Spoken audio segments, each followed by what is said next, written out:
12% annual fixed returns. That's what I'm getting whenever I lend to local real estate investors. You might be wondering, why are these guys taking loans at 12% interest when they could just get a mortgage from a bank for 6% interest? Here's the reason. These real estate investors need to close quickly. They typically find these properties off market, foreclosure, auction. They usually need to close with a cash offer. That's where I come in. They borrow money from a private money lender like myself, and then it's treated like a cash offer at closing. So they are much more likely to get the deal if they can close with a private money lender by offering a cash offer. These real estate investors are profiting $50,000 on these flips. They are more than happy to pay 12% annual interest on these real estate loans. And the best part, all of my loans are secured with a mortgage. So these are not unsecured loans. These are secured loans, local Pennsylvania real estate,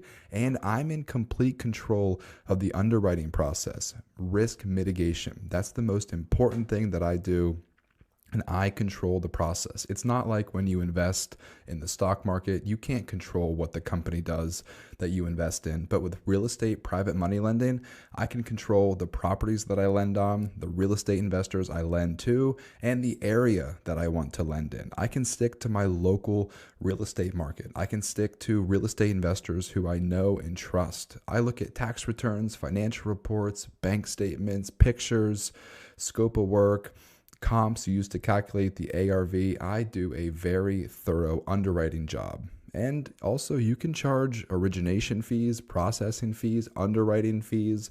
There are additional fees that you can add on, and it's not just private money lenders who add these fees. Every bank, every loan anybody ever gets always has some type of additional fee, and not just the 12% annual interest rate. So I am really happy to get 12% annual interest on my real estate loans compared to treasury bills, bank CDs, even the stock market.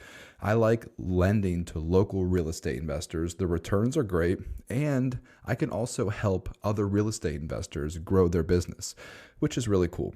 And I can help restore the local community. Sure, it's just one house at a time, but it's nice to know that my loans are going to restoring the local community so that somebody else has a newly refurbished, restored house to move into. That's why I started Zip Capital, so that I could raise more money, so that I could do more private money loans. And now I'm offering 8% up to 12% fixed returns to investors into Zip Capital. If you want to learn more about this, let me know. I'd love to chat.